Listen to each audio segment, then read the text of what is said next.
Sister sister, আমার বাচ্চা, আমার বাচ্চা কোথায়? আমার বাচ্চা কোথায় সিস্টার?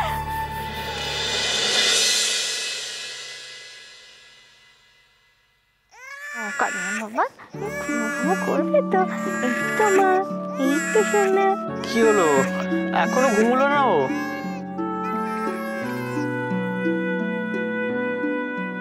কাঁদে না বাবা, কাঁদে না, কাঁদে না, কাঁদে। এই তো মা, এই তো, এই তো মা, এই তো, কাঁদে না শোনা আমার। ওঠো ওঠো। কেন? আমি বলছি উঠতে, ওঠো। কি হয়েছে? ধর। মানে আমি তোমার ছেলে তো? হ্যাঁ তো তোমার মতোই দুষ্ট হয়েছে, এবার তুমি ঘুম পাড়াবে। ধরো। তবে আমি ঘুম পাড়াবো? ধরো ধরো ধরো ধরো ধরো। ওই দেখো কাঁদছে। এই তো কাঁদছে। তুই আমাকে দিয়ে দিচ্ছ মানে কি? তুমি কোথায় যাচ্ছ? আরে আমার কাছে থাকতে চাই না। এই দেখো কাঁদে না না না, কাঁদে না, কাঁদে না, কাঁদে। কনক, এই কনক,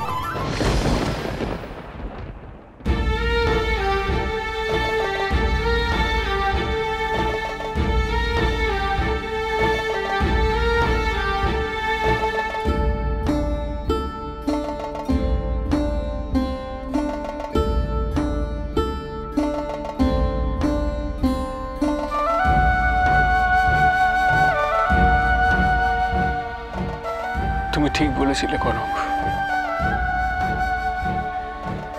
ওর কিচ্ছু হয়নি, ও আছে। আমিও বুঝতে পারছি ও আছে।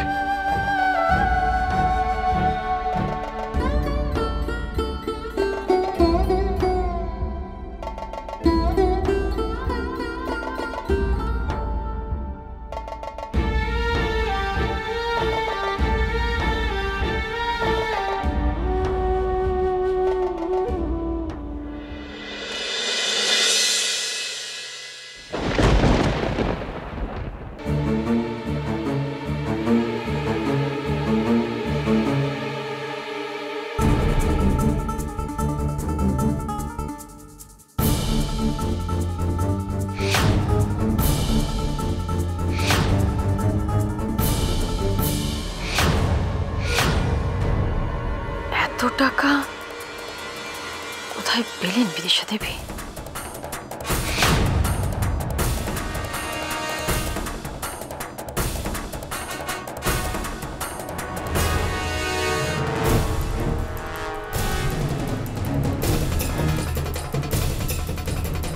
এসব কি টাকা? দেখতে পাচ্ছ না? দেখতে পাচ্ছি, কিন্তু কিন্তু কি দেখে চলতে পারো না? এরকম অন্যের মতো করে তো চলে নাকি? এতক্ষণ নিয়ে ঘুরছিলাম, এবারে আলমারিতে গিয়ে তুলে রাখতে হবে। হ্যাঁ, কিন্তু এতগুলো টাকা অপারেশন বলে কথা কখন কি দরকার পড়ে না পড়ে সেভাবেই।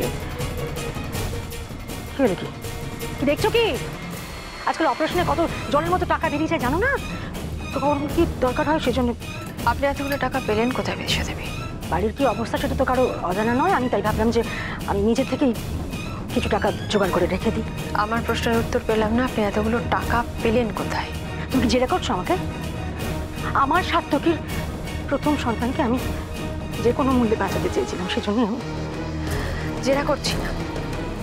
কিন্তু বাড়ির এই অবস্থার মধ্যে আপনি তো বাড়ির বাইরের কেউ নন, সেক্ষেত্রে জানতে চাইছি আপনি এতগুলো টাকা কোথায় পেলেন? আমি ভেবেছিলাম কাউকে বলবো না, যখন তুমি এতবার করে জিজ্ঞেস করছো। আমি আমার মোটা হাতটা ছিল, ওটা আমি বিক্রি করে। কোথায় বিক্রি করেছেন? কোথায় বিক্রি করেছেন? ওই যে মোড়ের ওই কি কি কি জুয়েলার্স, ওই ওখানে।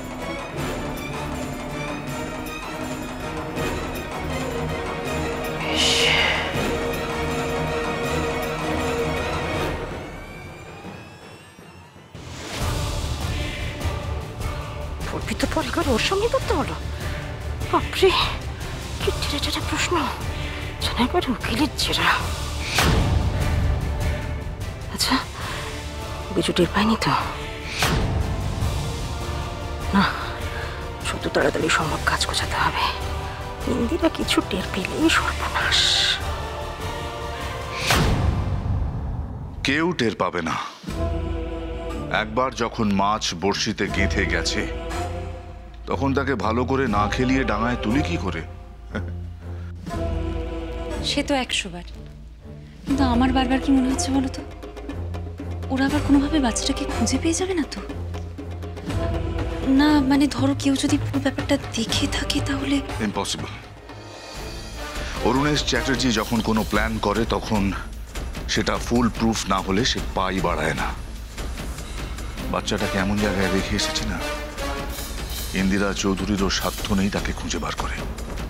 হ্যাঁ, তার মানে একদিকে অলি আর একদিকে সন্তান হারা মা কনক, এই দুজনের সাঁড়াশি আক্রমণে ইন্দিরা চৌধুরীর একেবারে হাড়ির হাল।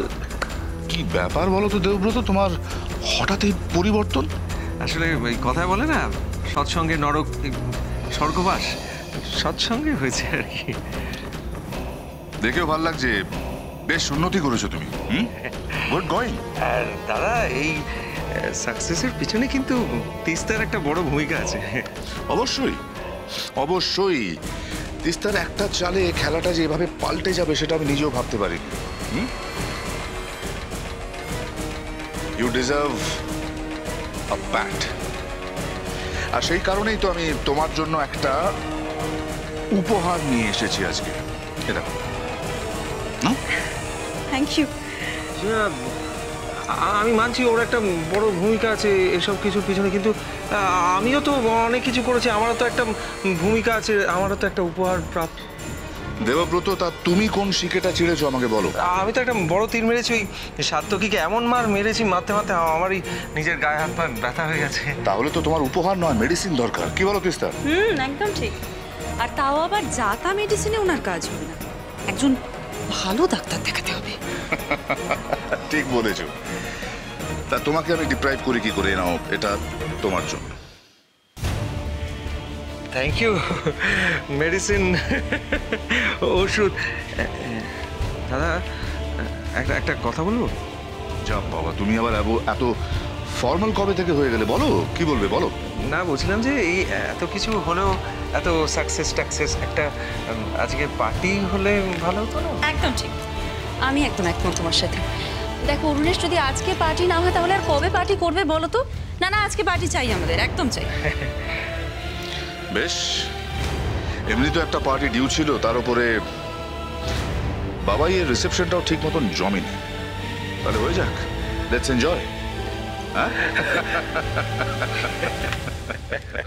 কি বলছো কি তুমি?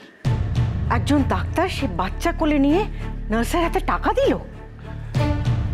তাহলে বলছি কি, প্রথমে তো আমি নিজের চোখকেই বিশ্বাস করতে পারিনি, আর সেইটুকু সময় দুজনে দুদিকে চলে গেল।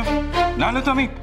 আচ্ছা ঠিক আছে, সেই না হয় হলো, কিন্তু একটা কথা আমি কিছুতেই বুঝতে পারছি না, নার্সের হাতে ডাক্তার টাকা দেবে কেন? সেটা তো আমিও বুঝতে পারছি না। সবকিছু তো কিরম জট পাকিয়ে যাচ্ছে মাথা। ছোট জানে ব্যাপারটা? না, ওকে আর বলিনি। এমনিতেই এত ঝামেলা, আমি আর জটিলতা বাড়াতে চাইনি। কিন্তু কি জানো তো, আমার কিরম মনে হয় বাচ্চাটা যদি কোলে পেত না, তাহলে কনক অনেক কিছু ভুলে থাকতে পারতো। যাক গে সেসব কথা। চলো খেয়ে নেবে, চলো আমি যাই, টেবিল গোছাই। যাকে বললি কি সব বাদ দেওয়া যায়? পুরো দৃশ্যটা মাথার মধ্যে কেন সারাক্ষণ ঘুরপাক খাচ্ছে। এরকম অদ্ভুত দৃশ্য আমি জীবনে দেখিনি। সত্যি বাবা, আজকে সারাটা দিন একটার পর একটা অদ্ভুত অদ্ভুত ঘটনা ঘটে চলেছে। কেন, আবার কি ঘটলো? এই ভেবে দেখো না, দাদাভাইয়ের মতন একজন লোক, সে কিনা নার্সিংহোমে কাউকে কিছু না জানিয়ে একা একা পুজো দিতে চলে গেল। ঠিকই তো, এটাও তো একটা আশ্চর্য ঘটনা। আর তার থেকে বড় আশ্চর্য ঘটনা কি জানো?